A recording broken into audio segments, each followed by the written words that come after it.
Good afternoon. Good afternoon. Good afternoon, miss. Good afternoon, ma'am. Good afternoon. Good afternoon, miss. മിസ്സിന്റെ അസുഖമൊക്കെ മാറിയോ? എന്തോ മിസ്സിന്റെ അസുഖമൊക്കെ മാറിയോ? എനിക്കായിരുന്നില്ല അസുഖം. Husband ആണോ? Hospital ആയിരുന്നു. ഇപ്പൊ ഓക്കെ ആയി മിസ്സേ? കുഴപ്പമില്ല. പക്ഷെ എന്താന്ന് വെച്ചാൽ ഓട്ടോ ഇമ്മ്യൂൺ ഡിസീസ് ആണ്. എന്ന് വെച്ച് കഴിഞ്ഞാല് ജീവിതശൈലി രോഗങ്ങൾ നമ്മൾ പറയില്ലേ, നമ്മളുടെ ലൈഫ് സ്റ്റൈല് ശരിയായാൽ അത് ആള് ഡയബറ്റിക് ആണ്. അപ്പൊ പിന്നെ ആ ഷുഗർ സ്റ്റേബിൾ ആവുന്നുണ്ടായില്ലായിരുന്നു. പനി വന്നു കഴിഞ്ഞാൽ മാറാതെ ഒരു 3 വീക്സോളം പനി ഉണ്ടായിരുന്നു. അങ്ങനെ വരുമ്പോ ഡോക്ടർ പറഞ്ഞിട്ടുണ്ടായിരുന്നു അഡ്മിറ്റ് ആവണം എന്നുള്ളത്. അങ്ങനെ ചെന്നപ്പോ 3 ആഴ്ചയായിട്ട് മാറാതിരുന്നപ്പോ അവർ അഡ്മിറ്റ് ചെയ്തു. ഇനി അങ്ങനെയാണ്, ഇൻഫെക്ഷൻ ആവുമ്പോൾ നമ്മളിങ്ങനെ ഇൻഫെക്ഷൻ വരാതെ ഇങ്ങനെ നോക്കണം. ആവുമ്പോൾ അഡ്മിഷൻ തന്നെയാണ്, വേറൊന്നും പ്രത്യേകിച്ച് ചെയ്യാനില്ല. കാരണം വെച്ചാല് ഇതിനുള്ള മെഡിസിൻ ആകെ സ്റ്റിറോയിഡാണ്. ഷുഗർ പേഷ്യൻസിന് സ്റ്റിറോയിഡ് കൊടുക്കുമ്പോൾ ഷുഗർ ലെവൽ കൂടും. അപ്പൊ അവര് ഒരു ബൈ പ്രോഡക്റ്റ് പോലെയാണ്, അങ്ങനെയുള്ള ഡയറക്റ്റ് സ്റ്റിറോയിഡ് കൊടുക്കാതെ ഒരു ബൈ പ്രോഡക്റ്റ് പോലെ കൊടുക്കുന്നത്, ഈ ഷുഗർ ഉള്ളത് കാരണം. അതൊന്ന് സ്റ്റേബിൾ ആവാൻ കുറച്ച് സമയം എടുക്കും. ഞങ്ങൾ ഫ്രൈഡേ നൈറ്റ് അഡ്മിറ്റ് ആയി, ഇന്നലെ ഡിസ്ചാർജ് ആയി. Okay, then we can start. അപ്പം അതാണ്, ഇനി വേറെ ആരും ഇല്ലല്ലോ, അപ്പൊ ഞാൻ തന്നെ നിൽക്കേണ്ട വന്നു ഹോസ്പിറ്റലിൽ. ഒരു ദിവസം മോനെ സ്കൂളിൽ വിട്ടില്ല, മൺഡേ. ഇന്നലെ പിന്നെ സ്പോർട്സ് ആയിരുന്നു. ഓക്കെ, നമുക്ക് തുടങ്ങാം. Okay.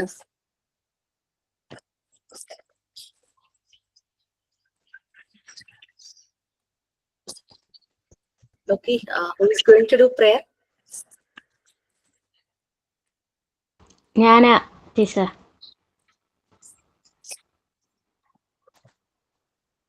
Thank you, God, for the world so sweet. Thank you, God, for food we eat. Thank you, God, for the bird that sing. Thank you, God, for everything. Thank you. Okay, this thought for the day signing ആരെങ്കിലും ഉണ്ടോ? Good afternoon, all. I am Thiru Xavier. Every day is new beginning. Take a deep breath and start again. Thank you. Have a nice day. I am Nadia. Sign in ചെയ്യണം. Good afternoon, my dear friends. How are you? Have you all fine? That's great. So, friends, are you all ready for the class? Okay, now let's start our class. But before that, let's learn to do some good habits. Do you sing along with me? To do the action, everybody. Okay, let's start. Early to bed, early to rise. Wish good morning, wish good night. Follow good habits, be a good child. Follow good habits, be a good child. Bath every day, brush your teeth, comb your hair, and cut your nails. Follow good habits, be a good child. Follow good habits, be a good child. Go wash your hands before and after your meal. Fight with germs and keep yourself clean. Go wash your hands before and after your meal. Fight with germs and keep yourself clean. Follow good habits, be a good child. Follow good habits, be a good child. Thank you. ഞാൻ വിചാരിച്ചു actions കാണിക്കണം എന്ന് പറഞ്ഞപ്പോ video ഒക്കെ phone ചെയ്ത് action കാണിക്കാൻ തുടങ്ങും. ഞാനും കാണിക്കാതെ റേഞ്ച് ഇഷ്യൂ ഉണ്ട്. പക്ഷെ നിങ്ങൾക്ക് എല്ലാവർക്കും പറ്റുന്നവർക്ക് വീഡിയോ ഓൺ ചെയ്ത് ചെയ്യാമായിരുന്നു. ആദ്യമൊക്കെ അങ്ങനെ ഒരു ലിമിറ്റേഷൻസ് ഉള്ളതുകൊണ്ടല്ലേ. Okay, very good.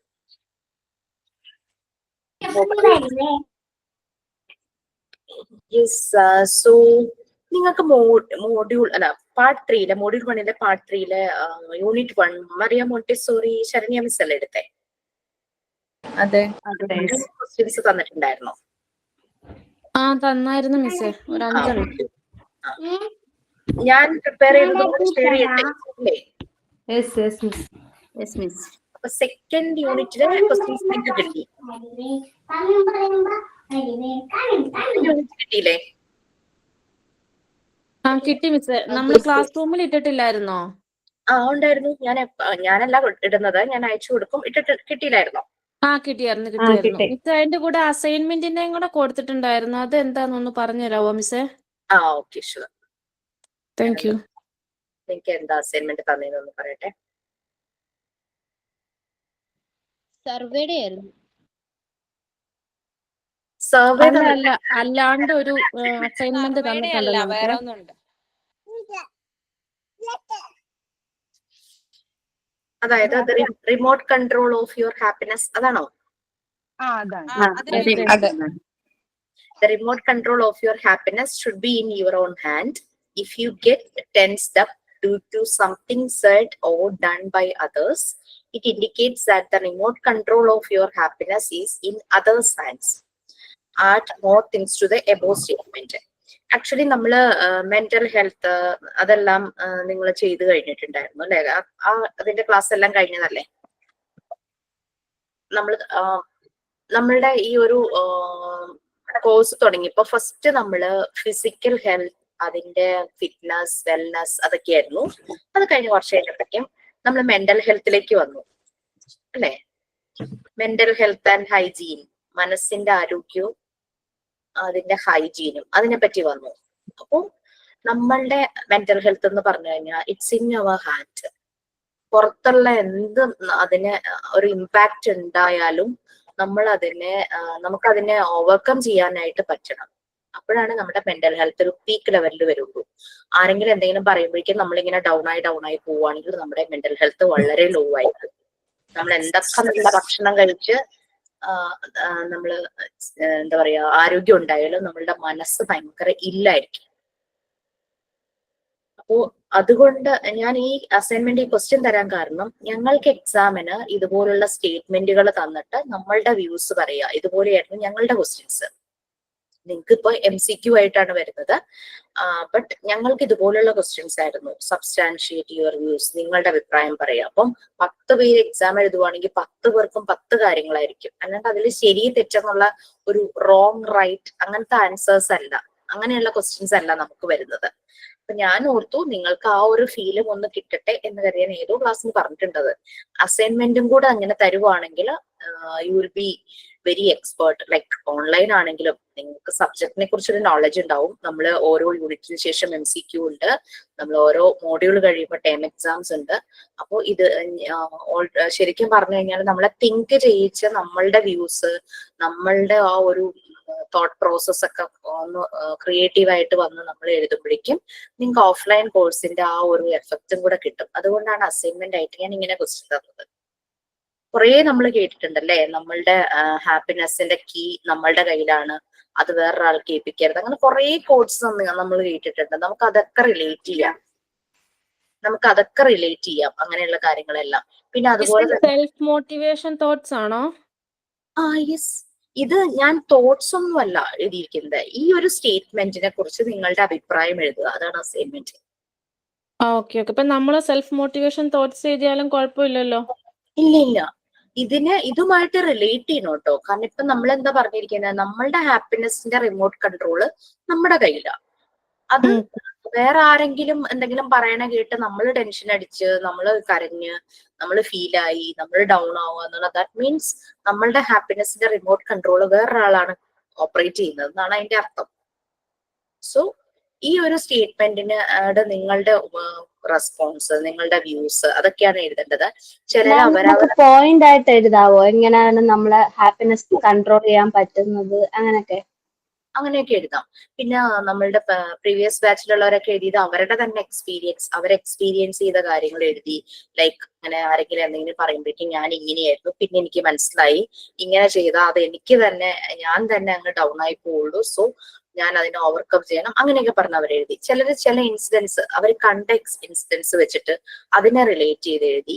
പിന്നെ ചിലർ ഇതിനോട് യോജിക്കും. എല്ലാവരും തന്നെ ഇതിനോട് യോജിക്കും. ആരും പിന്നെ അഗെയിൻസ്റ്റ് ആയിട്ട് പറയാനും ചാൻസസ് ഇല്ല. ഇതിനോട് യോജിച്ചിട്ട് എഴുതി. കാരണം മെന്റൽ ഹെൽത്ത് വളരെ ഇമ്പോർട്ടന്റ് ആണ്. സോ നമ്മളുടെ ഹാപ്പിനെസ് എന്ന് പറഞ്ഞാൽ നമ്മളാണ് അത് ഫൈൻഡ് ഔട്ട് ചെയ്യേണ്ടത്. ഒരു കഥ നിങ്ങളോട് ഞാൻ പറഞ്ഞിട്ടുണ്ട്. ഒരു ഡോഗ് ഒരു മ്യൂസിയത്തിൽ കയറിയ കഥ പറഞ്ഞിട്ടുണ്ടോ? Yes. അതായത് ഞാൻ തോട്ട് ഫോർ ദ ഡേ ഞാൻ ഒരു പറഞ്ഞ സമയത്ത് ഞാൻ ആ ഒരു എക്സാമ്പിൾ ആയിട്ട് ഇങ്ങനെ പറഞ്ഞതായിരുന്നു. നിങ്ങൾക്ക് കഥയായിട്ട് തോട്ട് ഫോർ ദ ഡേ പറയാം, കോട്ട്സ് ആയിട്ട് പറയാം, ഏതെങ്കിലും ഇൻസിഡന്റ് വെച്ചിട്ട് അത് റിലേറ്റ് ചെയ്ത് പറയാം. അങ്ങനെ വന്നപ്പോ പറഞ്ഞായിരുന്നു. ഒരു മ്യൂസിയം ഉണ്ടായിരുന്നു. ആ മ്യൂസിയത്തിന്റെ ഒരു പ്രത്യേകത, ഒരു അട്രാക്ഷൻ എന്ന് പറഞ്ഞു കഴിഞ്ഞാല് ആ മ്യൂസിയത്തിനകത്തൊരു മിറർ റൂം ഉണ്ടായിരുന്നു. അതായത് വാളിൽ എല്ലായിടത്തും മിററാ. നമ്മൾ അതിനകത്ത് കയറി കഴിഞ്ഞ് നോക്കിക്കഴിഞ്ഞാൽ നമ്മളുടെ റിഫ്ലക്ഷൻസ് ആണ് മുഴുവനും മുകളിലും എല്ലായിടത്തും കാണുന്നത്. അപ്പൊ അങ്ങനെ മ്യൂസിയം വൈകിട്ട് ക്ലോസ് ചെയ്യുന്ന സമയത്ത് അതിന്റെ സെക്യൂരിറ്റി ബാക്ക് ഡോർ ക്ലോസ് ചെയ്യാൻ മറന്നുപോയി. ഫ്രണ്ട് ഡോർ ക്ലോസ് ചെയ്ത് അയാൾ അങ്ങനെ പോയി, ബാക്ക് ഡോർ ക്ലോസ് ചെയ്യാൻ പറ്റുന്നു. അപ്പൊ അതുവഴി ഒരു സ്ട്രേ ഡോഗ് അതിലേ വന്നിരുന്നു. ആ സ്ട്രേ ഡോഗ് ബാക്ക് ഡോർ തുറന്നു നടക്കുന്നതുകൊണ്ട് ഇതിനകത്തേക്ക് കയറി. അകത്തേക്ക് കയറുമ്പോൾ നേരെ കാണുന്നത് ഈ മിറർ റൂമാ. സ്ട്രേ ഡോഗ് ഈ മിറർ റൂമിനകത്തേക്ക് കയറിയപ്പം അത് കാണുന്നത് മുഴുവനും സ്വന്തം റിഫ്ലക്ഷൻസ് കണ്ടപ്പോൾ ഇത് വിചാരിച്ചു വേറൊരു ഡോഗാണ് അതിന്റെ മുമ്പിൽ നിൽക്കുന്നതെന്ന്. കുറെ ഡോഗ്സ് അതിന് ചുറ്റും ഉണ്ടെന്ന് അതിന് ഫീൽ ചെയ്യുക. അപ്പൊ ഇതെന്ത് ചെയ്തു, ഭയങ്കരമായിട്ട് കുരയ്ക്കാനായിട്ട് തുടങ്ങി.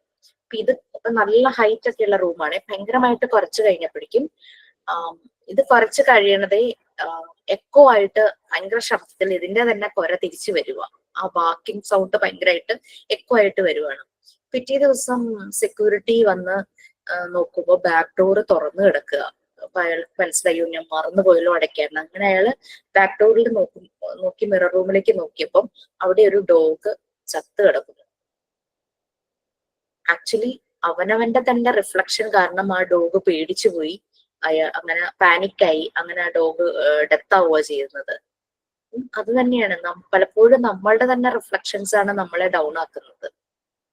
So you can relate that. ആ ഒരു രീതിയിൽ അപ്പൊ ഞാനിങ്ങനെ വീക്കിലി വൺസ് ആയിട്ട് നമ്മൾ എടുക്കുന്ന ടോപ്പിക്കിനെ കണക്ട് ചെയ്തുകൊണ്ട് ഓരോരോ ക്വസ്റ്റ്യൻസ് ഇതുപോലെ തരും നിങ്ങൾക്ക് അസൈൻമെന്റ് ആയിട്ട്. So it will be more helpful.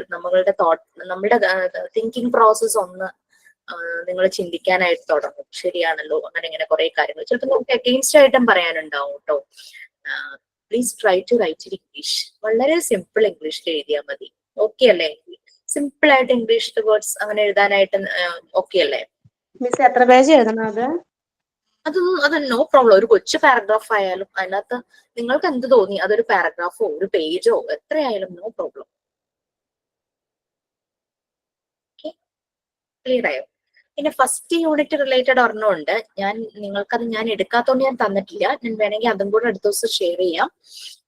Question ഇതാണ്: if you are asked to present a seminar on nutrition including fruits and other vegetables conducted at your school on World Nutrition Day, what ideas would you include in it? നിങ്ങളൊരു സ്കൂളിൽ work ചെയ്യാണ്. ആ work ചെയ്യുന്ന സ്കൂളിൽ നിങ്ങളോട് പറയുവാണ് world nutrition day ആ ദിവസം കുട്ടികൾക്ക് എല്ലാവർക്കും വേണ്ടിയിട്ട് ഒരു സെമിനാർ കണ്ടക്ട് ചെയ്യണം. അതായത് അതിനകത്ത് ന്യൂട്രീഷനെ കുറിച്ചുള്ള കാര്യങ്ങളൊക്കെ ഇമ്പോർട്ടൻസ് കൊടുക്കണം. ഫ്രൂട്ട്സിന്റെയും വെജിറ്റബിൾസ് ഒക്കെ കൂടി ഇൻക്ലൂഡ് ചെയ്തിട്ട് അതിന്റെ ഇമ്പോർട്ടൻസ് എല്ലാം ഇൻക്ലൂഡ് ചെയ്തിട്ട് ഒരു സെമിനാർ എടുക്കാൻ പറഞ്ഞാൽ, സെമിനാർ ആയിട്ട് എടുക്കാനല്ല കേട്ടോ പറയുന്നത്, സെമിനാർ എടുക്കാൻ പറഞ്ഞാൽ എന്തെല്ലാം പോയിന്റ്സ് നിങ്ങൾ അതിൽ ഇൻക്ലൂഡ് ചെയ്യിക്കും, എന്തെല്ലാം കാര്യങ്ങൾ. നമ്മൾ വർക്ക് ചെയ്യുന്ന സ്കൂൾ എന്ന് പറഞ്ഞാൽ കുട്ടികളിലാണ്. കുട്ടികൾക്ക് മനസ്സിലാകുന്ന രീതിയിൽ അവർക്ക് പെട്ടെന്ന് ഞാൻ ഇതെല്ലാം കഴിച്ചാൽ എനിക്ക് നല്ല ശക്തി കിട്ടും, എനർജി കിട്ടും, എനിക്ക് നിറയെ മുടി വരും, അങ്ങനെയൊക്കെ ഉള്ള ഫീലൊക്കെ ആണല്ലോ കുഞ്ഞുങ്ങൾക്ക്. അല്ലാതെ ആ ചെറു പ്രായത്തിൽ അവർക്ക് ഇതിന്റെ ഗുണം ഒന്നും മനസ്സിലാവില്ലല്ലോ ശരിക്കും. അവര് അഡൾട്ടൊക്കെ ആകുമ്പോഴല്ലേ ഓരോന്നിന്റെയും ബെനിഫിറ്റ്സ് ഒക്കെ മനസ്സിലാവുന്നത്. അപ്പൊ അങ്ങനെ കുട്ടികൾക്ക് വേണ്ടിയിട്ട് നമ്മളൊരു സെമിനാർ എടുക്കുമ്പോൾ എന്തെല്ലാം കാര്യങ്ങൾ world nutrition day, first go and search ഏത് ഡേ ആണ് വേൾഡ് ന്യൂട്രീഷൻ ഡേ എന്ന് നോക്കുക. എന്നിട്ട് നമ്മളൊരു സെമിനാർ നമ്മളോട് ഒരാൾ പറയുവാണ്. ഇപ്പം ഹെലൻ കെല്ലറിന്റെ നിങ്ങൾ ചെയ്തു എന്നാണ് എൻ്റെ ഒരു ഓർമ്മ. സെമിനാറിന് വേണ്ടിയിട്ട് കുറെ ഡേറ്റാസ് കളക്ട് ചെയ്തില്ലേ, അതുപോലെ തന്നെ ഇങ്ങനെ ഒരു ടോപ്പിക് കിട്ടിയാൽ ഞാൻ എന്ത്, ഇതൊക്കെ ഞങ്ങൾക്ക് എക്സാമിന് വന്ന ക്വസ്റ്റ്യൻ ആട്ടോ. നമ്മൾ എന്തൊക്കെയോ ക്ലാസ്സിൽ ഡിസ്കസ് ചെയ്യുന്നു, നമുക്ക് എക്സാമിന് പോകുമ്പോൾ എന്ത് വരുന്ന നമുക്ക് ഒരു ഐഡിയ ഉണ്ടാവില്ല. ഇതുപോലുള്ള ക്വസ്റ്റ്യൻസ് ആണ് ഞങ്ങൾക്ക് വരുന്നത്. നമ്മൾ ഇത് റിലേറ്റഡ് സബ്ജക്ട്സ് ഒക്കെ ക്ലാസ്സിൽ ഇങ്ങനെ ഇന്ററാക്റ്റീവ് സെഷനും ഡിസ്കഷനും ഉണ്ട്. ബട്ട് ക്വസ്റ്റ്യൻ എങ്ങനെ വരും? പക്ഷെ എങ്ങനെ ക്വസ്റ്റ്യൻ വന്നാലും എല്ലാവരും ഭയങ്കര അത് എഴുതാനായിട്ടുള്ള രീതിയിൽ മൈൻഡ് സെറ്റ് ആയിട്ടിരിക്കുന്നുണ്ടാവും. അപ്പോൾ എനിക്ക് വന്ന ക്വസ്റ്റ്യൻസ് എല്ലാം ഞാൻ ഇതുപോലെ ഇങ്ങനെ ഓരോരോ ആഴ്ചയോ 2 ആഴ്ച കൂടുമ്പോഴോ വീക്കെൻഡ്സിലോ എപ്പോഴെങ്കിലും തരും. അപ്പൊ എഴുതി സൂക്ഷിച്ചോളൂ. ഒരു നോട്ട്ബുക്ക് ആയിട്ടോ ഫയലായിട്ടോ ഒക്കെ ചെയ്യുവാണെങ്കിൽ അത് നല്ലൊരു അസറ്റാണ്. ഓക്കെ, സോ ഇപ്പൊ ക്വസ്റ്റ്യൻ മനസ്സിലായില്ലേ? ഇത് മെന്റൽ ഹെൽത്ത് റിലേറ്റഡ് ആയിട്ടുള്ളതായിരുന്നു, ആ remote control of your happiness. അപ്പൊ അത് ആലോചിച്ച് എന്താണോ അതൊരു കൊച്ചു പാരഗ്രാഫ് ആയാലും ശരി, ഒരു പേജ് ആയാലും ശരി, എസ്സേ പോലെ എഴുതാനോ എനിക്ക് തോന്നുന്നത്, അല്ലെങ്കിൽ എനിക്ക് സംഭവിച്ചൊരു കാര്യം എനിക്ക് എഴുതണം, അല്ലെങ്കിൽ വേറൊരാൾക്ക് ഞാൻ കണ്ടത് അയാൾ അതിലൂടെ കടന്നു പോയത് എനിക്ക് അത് റിലേറ്റ് ചെയ്യണം. വേറൊരാളെ പറ്റിയൊക്കെ എഴുതുമ്പോഴേക്കും പേരൊക്കെ മാറ്റിയോ എക്സെന്നോ വൈന്നോ എന്തെങ്കിലുമൊക്കെ കൊടുക്കാട്ടോ, കോൺഫിഡൻഷ്യൽ ആയിട്ടുള്ള കാര്യങ്ങളാണെങ്കിൽ. പിന്നെ അങ്ങനെയൊക്കെ നമുക്ക് എഴുതി വെക്കാം. ഓക്കെ, ക്ലിയർ ആയില്ലേ അസൈൻമെന്റ്? ഞാൻ ഓർത്ത് ക്ലാസ് എടുക്കാൻ പറ്റിയില്ലല്ലോ, അപ്പൊ എന്തെങ്കിലും ആക്ടിവിറ്റി അങ്ങ് തരാം. അപ്പോ 3rd യൂണിറ്റിന്റെയും ക്വസ്റ്റ്യൻസ് ഞാൻ പ്രിപ്പയർ ചെയ്ത് വെച്ചു. പക്ഷെ എനിക്ക് ഓർമ്മ ഉണ്ടായിരുന്നില്ല. നിങ്ങൾക്ക് അത് തീർന്നോ, പകുതിയായോ, ഇനി തീരാനുണ്ടോ? എന്തായി 3rd യൂണിറ്റിന്റെ അവസ്ഥ എന്താ?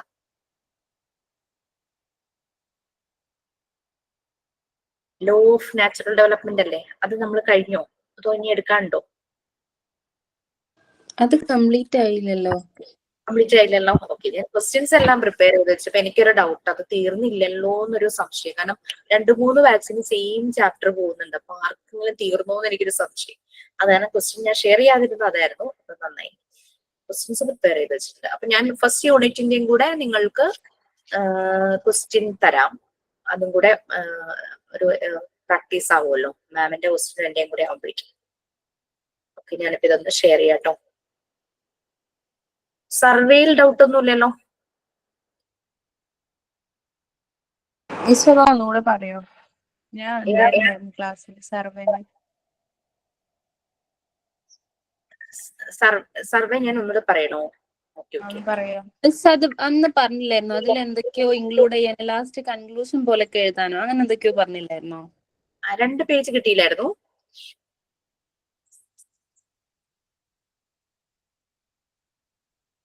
ഒരു മിനിറ്റ് കേട്ടോ, ഞാൻ അതൊന്ന് ഷെയർ ചെയ്യാതായിരിക്കും നല്ലത്.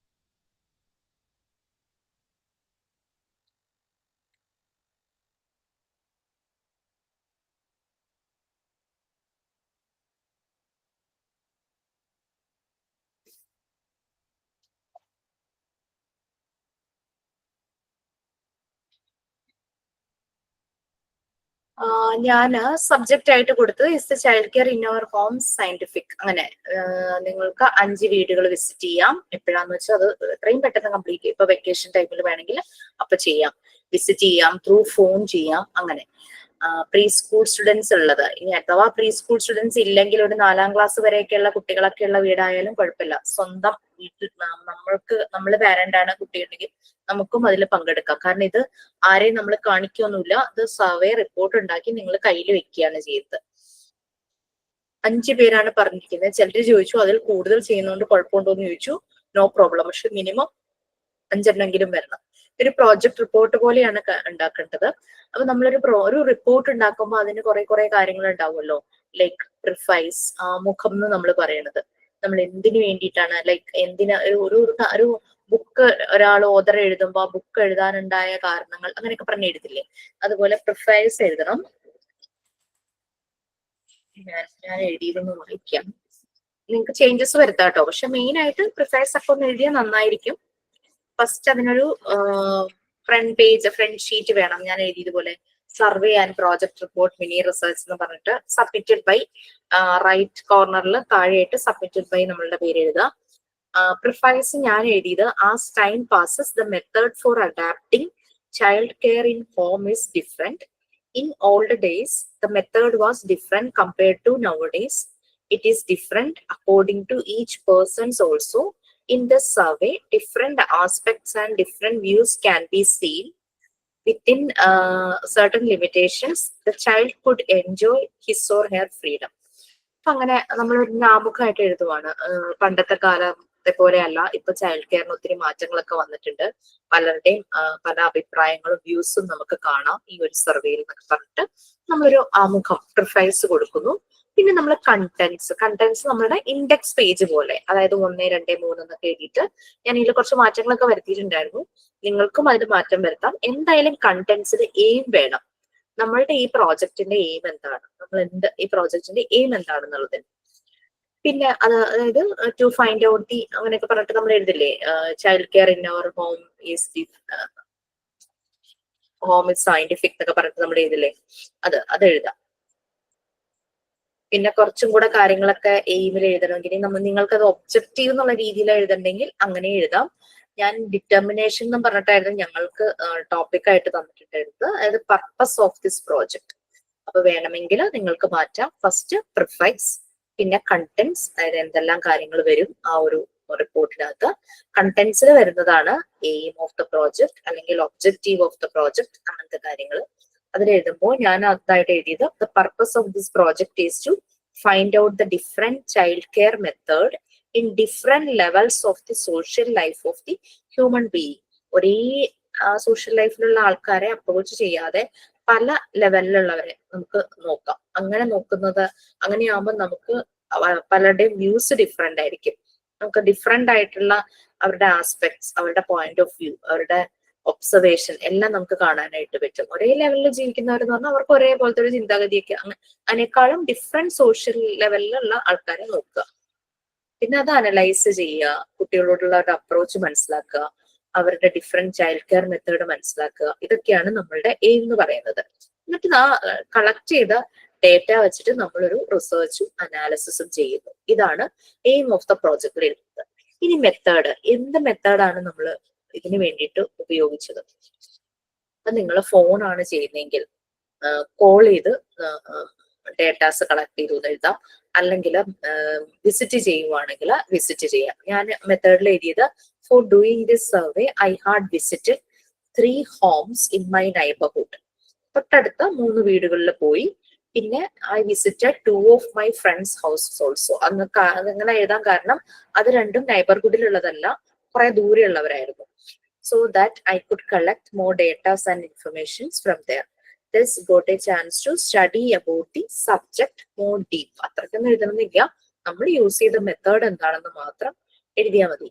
ഇനി അതിനുശേഷം ആ മെത്തേഡിന് ശേഷം നമ്മൾ ഈ കളക്ട് ചെയ്ത ഡേറ്റാസ്, ഇപ്പൊ 5 പേരുടെ ആണെങ്കിൽ 5 പേരുടെ ക്വസ്റ്റ്യനിയർ ആയിട്ട് താഴെ ഉണ്ടല്ലോ, അത് നമുക്ക് വെക്കാം. വെച്ചതിന് ശേഷം കളക്ട് ചെയ്തതിന് ശേഷമാണല്ലോ നമ്മൾ അനാലിസിസ് ചെയ്യുന്നത്. അനലൈസ് ചെയ്യാം എന്തൊക്കെയാണ് നമ്മൾ അതിൽ നിന്ന് ഫൈൻഡ് ഔട്ട് ചെയ്ത കാര്യങ്ങൾ, അത് അനാലിസിസിൽ കൊടുക്കുക. ഓക്കെ, അപ്പൊ മെയിൻ ആയിട്ട് വേണ്ടത് പ്രിഫൈസ്, കണ്ടന്റ്സ്, ഇൻഡെക്സ് പേജ് പോലെ കണ്ടന്റ്സ് എന്നുള്ളത് കൊടുക്കണം. പിന്നെ എയിം ഓഫ് ദ പ്രോജക്റ്റ്, എന്താണ് നമ്മളുടെ ഉദ്ദേശം ഇങ്ങനൊരു സർവേ ചെയ്യുന്നത് കൊണ്ട്. പിന്നെ മെത്തേഡ്, എന്ത് മെത്തേഡ് ഉപയോഗിച്ചിട്ടാണ് നമ്മൾ ഡേറ്റ കളക്ട് ചെയ്തത്. ഡേറ്റ കളക്ട് ചെയ്ത ഷീറ്റുകളെല്ലാം വെക്കുക. അതിനുശേഷം അനാലിസിസ്, അതൊന്ന് നോട്ട് ചെയ്ത് കൊടുക്കുക. പിന്നെ ഈ കളക്ഷൻ ഒന്നും വേണ്ട. കളക്ഷൻ മെത്തേഡും ഓൾമോസ്റ്റ് സെയിം ആണ്. സോ കളക്ഷൻ എന്നുള്ള ഭാഗം വേണ്ട. ദെൻ നമ്മളുടെ ഒപ്പീനിയൻ, നമുക്കൊരു അഭിപ്രായം ഉണ്ടാവുമല്ലോ അല്ലെ, അത് അനാലിസിസിൽ എഴുതിയിട്ടുണ്ടെങ്കിൽ ഒപ്പീനിയൻ എന്നുള്ളത് ഒഴിവാക്കിയാലും പ്രശ്നമില്ല. ഞാൻ ഒപ്പീനിയൻ ആയിട്ട് എഴുതിയത് freedom is the birth right of the human being. So each and every child, കാരണം എനിക്ക് സ്വന്തമായിട്ടുള്ള ഒപ്പീനിയൻ ആണ് ഞാൻ എഴുതി വെച്ചത് കേട്ടോ. മറ്റേത് അനാലിസിസ് എന്തായിരുന്നു, കിട്ടിയ ഡേറ്റയെ അനലൈസ് ചെയ്തു. So each and every child should give the freedom but within some limitations. Parents should be there always for supporting, encouraging and guiding them so that the environment should be comfortable for the kids. Okay, ഇതാണ് ഞാൻ എൻ്റെ സ്വന്തം opinion ആയിട്ട് എഴുതിയത്. ഇനി ഞാൻ ഈ 5 പേരുടെ കണ്ട് ഇതൊക്കെ ചെയ്തപ്പോ 10%, ഞാനത് പെർസെന്റേജ് ആയിട്ടാ പറഞ്ഞത്. അതായത് 5-ൽ ഒരാള് വളരെ വ്യത്യസ്തമായി ചിന്തിച്ചു. ഞങ്ങൾ പറയുന്ന പോലെ കുട്ടികളെ കേൾക്കണം, ഞങ്ങൾ വരയ്ക്കുന്ന വരയിലൂടെ നടക്കണം, ഞങ്ങൾ പറയുന്ന കോഴ്സിന് ചേരണം, ഞങ്ങൾ പറയുന്ന പോലെ എല്ലാ കാര്യങ്ങളും ചെയ്യണം. ആ രീതിയിലുള്ള ഒരു പാരന്റ് ഞാൻ കളക്ട് ചെയ്തതിലുണ്ടായിരുന്നു. അപ്പൊ അതുകൊണ്ട് ഞാൻ അത് 10% എന്നാണ് ഞാൻ കണക്കാക്കിയത്. Some parents are thinking in very practical. മിക്കവരും ഇപ്പോഴുള്ള പാരന്റ്സ് എല്ലാവരും വളരെ പ്രാക്ടിക്കൽ ആയിട്ട് ചിന്തിക്കുന്നതാണ്. കുട്ടികളുടെ ഏത് ഏജിലുള്ള കുട്ടിയാണെങ്കിലും അവരുടെ താല്പര്യങ്ങൾക്ക് അവർ ചെവി കൊടുക്കും. അത് ഇമ്പോർട്ടന്റ് ആണെങ്കിൽ ആ രീതിയിൽ തന്നെ കാര്യങ്ങൾ നടത്തുന്നു. അങ്ങനെ ചെയ്യുന്നവരുണ്ട്. സപ്പോർട്ടും ഗൈഡൻസും ഒക്കെ ഉണ്ട്. Some of them are moving in a systematic theoretical way. ചിലർ ആ ഒരു തിയറി പോലെയാണ് പോകുന്നത്. കുട്ടികളുടെ ഇൻട്രസ്റ്റ് ഒന്നും they are leading the kids without seeking their interest. So some awareness making. അപ്പൊ എന്താണ് പ്രോഗ്രസീവ് വർക്ക്സ് നമ്മൾ ചെയ്യേണ്ടത് എന്നുള്ളതായിരുന്നു. എന്നെ സംബന്ധിച്ച് ചില പാരന്റ്സിന് ഒരു അവയർനെസ് കൊടുക്കണം. അതായിരുന്നു പ്രോഗ്രസീവ് വർക്ക്സിൽ ഞാൻ എഴുതിയത്. പിന്നെ നിങ്ങൾക്ക് കൺക്ലൂഷനിലേക്ക് പോരാം. ആ സപ്പോർട്ട് എന്നുള്ള ഭാഗം വേണ്ട. സപ്പോർട്ടിന് പകരം കൺക്ലൂഷൻ എഴുതിയാൽ മതി. അപ്പൊ ഞാൻ ഒന്നുകൂടെ പറയാം. ഫസ്റ്റ് പ്രിഫൈസ്, ആമുഖം. ഇങ്ങനെ ഒരു സർവേ ചെയ്യാനുണ്ടായ സാഹചര്യം, അതാണ് ആമുഖത്തിൽ വരുന്നത്. കണ്ടന്റ്സ് എന്ന് പറഞ്ഞാൽ നത്തിങ് ബട്ട് ഇൻഡെക്സ് പേജ്. എന്താണ് ഇനി നമ്മളുടെ ഇതിനകത്ത് വരാൻ പോകുന്നത്? കണ്ടന്റ്സിൽ ഒന്നാമതായിട്ട് നമുക്ക് എയിം ഓഫ് ദ പ്രോജക്ട്, രണ്ടാമത് മെത്തേഡ് എന്ന് പറഞ്ഞാൽ നമ്മൾ ഈ ഡേറ്റ കളക്ട് ചെയ്യാൻ യൂസ് ചെയ്ത മെത്തേഡ്.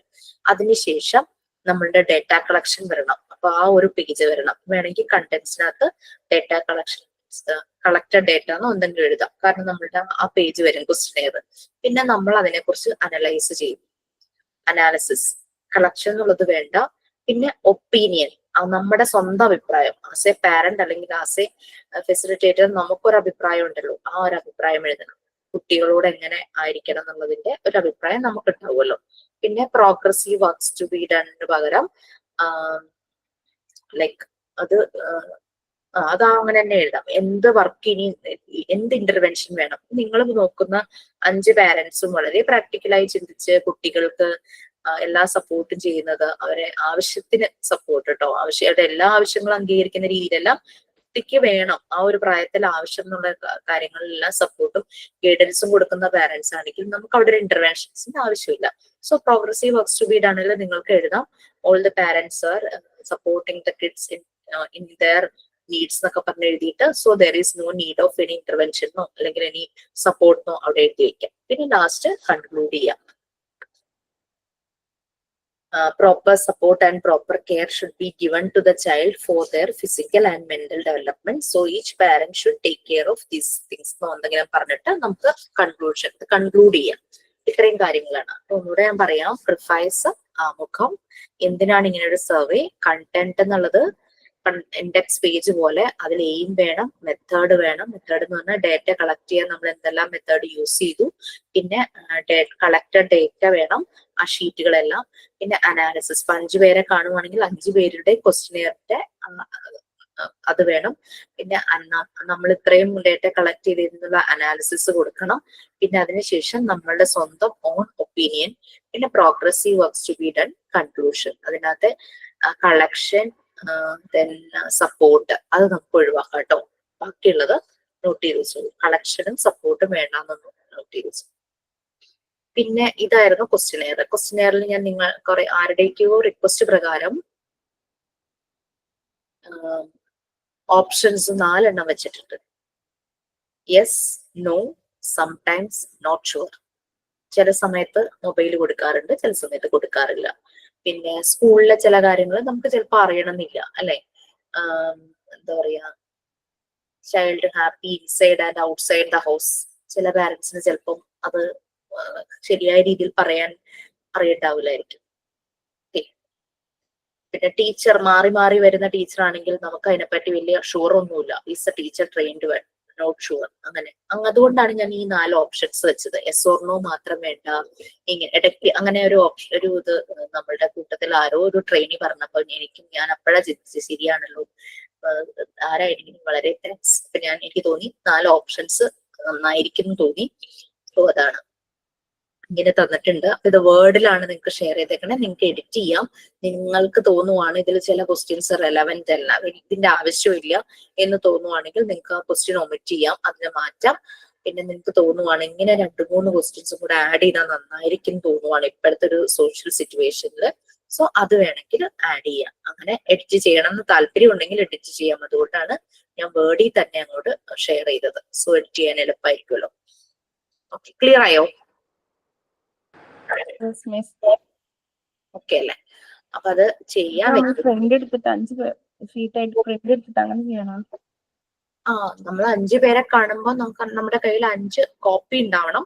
ഒരു പ്രിന്റ് എടുത്തിട്ട് ബാക്കി ഫോട്ടോസ്റ്റാറ്റ് എടുത്താലും മതി. ആ.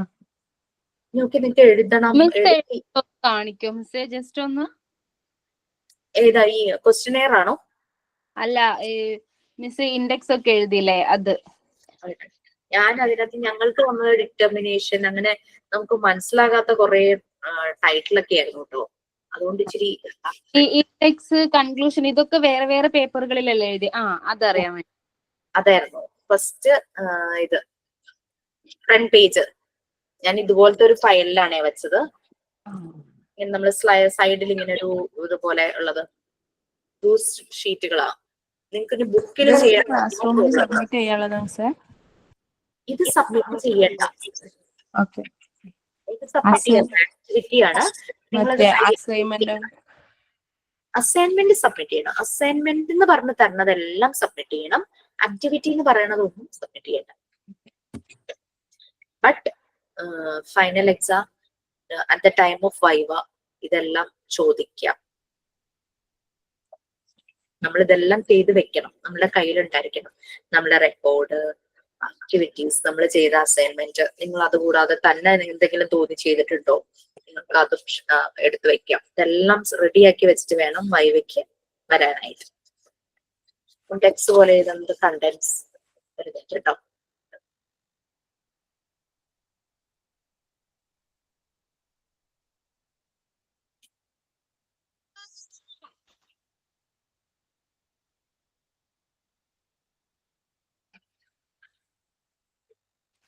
കണ്ടന്റ്സ്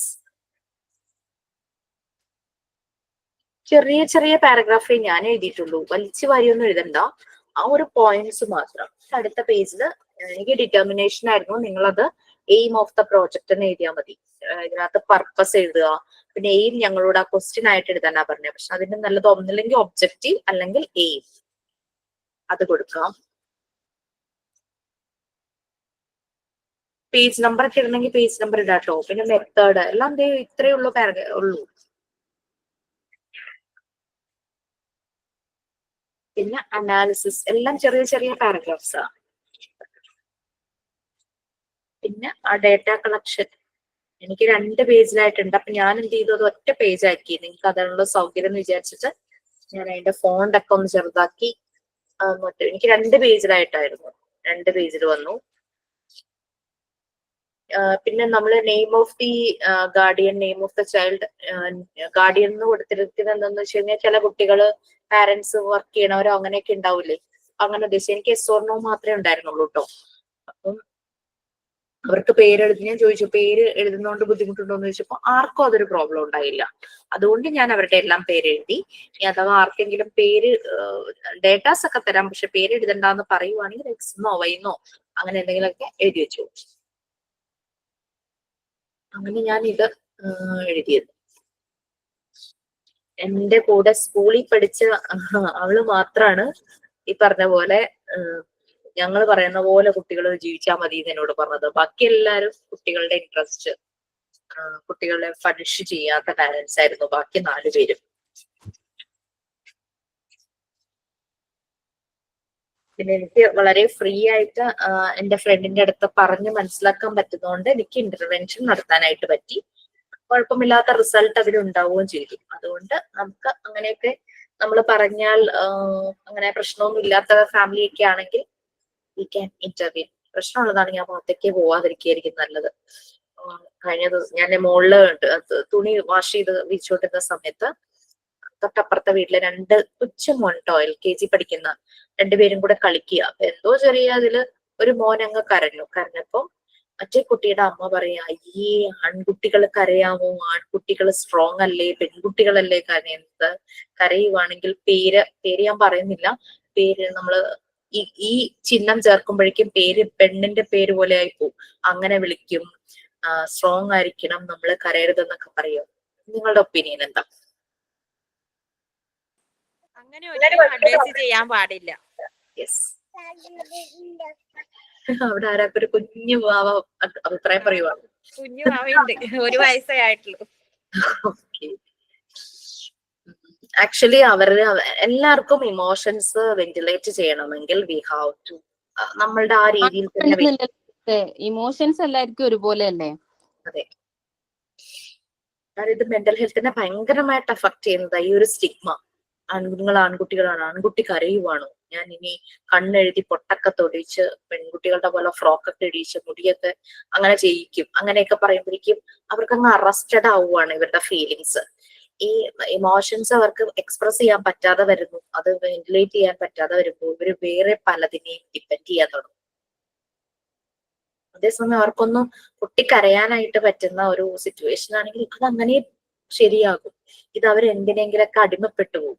സോ അത് ശ്രദ്ധിക്കുക. അപ്പൊ ഇന്ന് അങ്ങനെ ഒരു കാര്യം കേട്ടപ്പോ എനിക്ക് അതൊന്ന് ഷെയർ ചെയ്യണം തോന്നി.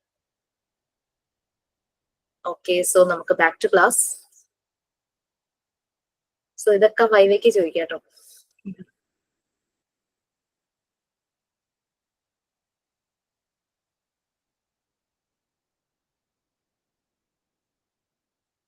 ഇങ്ങനെയൊക്കെ ചോദിച്ചു ഇപ്പൊ പെട്ടെന്ന് നിങ്ങൾക്ക് അഭിപ്രായങ്ങൾ വന്നില്ലേ? ഇതുപോലെ ആയിരിക്കും വൈവയിൽ ക്വസ്റ്റ്യൻസ്. ഓക്കെ, വൈവേ ചോദിക്കുമ്പോ നമ്മൾ ഇംഗ്ലീഷിലാണ് ആൻസർ ചെയ്യേണ്ടത്. No problem, mixed language use ചെയ്യാം. നിങ്ങൾ കോൺഫിഡന്റ് ആണെങ്കിൽ നിങ്ങൾ ഇംഗ്ലീഷിൽ തന്നെ പറയാം. നിങ്ങൾക്കൊരു ഒരു ചാൻസ് അല്ലേ, നമ്മളൊക്കെ അല്ലേ ഉണ്ടാവുള്ളൂ.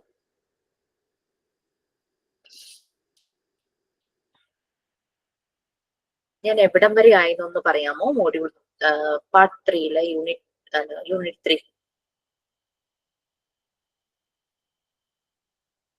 ഇതൊക്കെ കഴിഞ്ഞോ?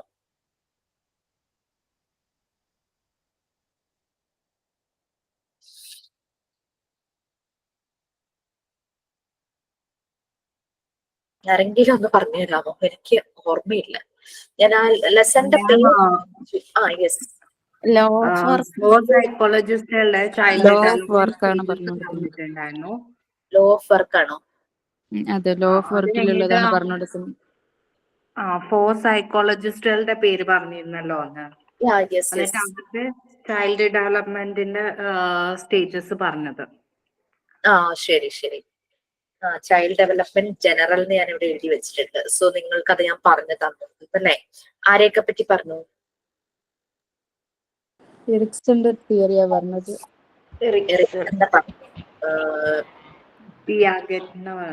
അപ്പൊ എന്നോട് പറഞ്ഞു ക്ലാസ്സിൽ മിസ് ഇത് പറഞ്ഞു തന്നിട്ടുണ്ടായിരുന്നു എന്ന് പറഞ്ഞത് നിങ്ങളായിരുന്നു. അന്ന് നോക്കി വരാൻ പറഞ്ഞു. ബാക്കി മിസ് അന്ന് ക്ലാസ്സിൽ പറഞ്ഞു എറിക്സന്റെ theory. Okay, fine. So Erikson പറഞ്ഞു കഴിഞ്ഞു. പിയാഗെറ്റ് പറഞ്ഞായിരുന്നോ? പറഞ്ഞിരുന്നു ഞങ്ങൾക്ക് അപർണ മിസ് ക്ലാസ് എടുത്തിട്ടുണ്ടായിരുന്നു.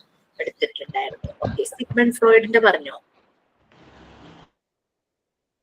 ഫ്രോയിഡിന്റെ സൈക്കോസെക്ഷൽ ഡെവലപ്മെന്റ് എന്ന് പറഞ്ഞത് ചൈൽഡ് ഡെവലപ്മെന്റിനെ കുറിച്ച് ഇല്ല അല്ലെ? നമ്മൾ സൈക്കോളജി പഠിക്കുമ്പോൾ സിഗ്മണ്ട് ഫ്രോയിഡ് ഒരു മെയിൻ ഒരു ക്യാരക്ടർ തന്നെയാണ്. അദ്ദേഹത്തിന്റെ കുറെ തിയറീസ് ഉണ്ട്. കടല് പോലെ കിടക്കുക. അദ്ദേഹത്തിന്റെ മകളും കേട്ടോ, ആൻ ഫ്രോയിഡ്.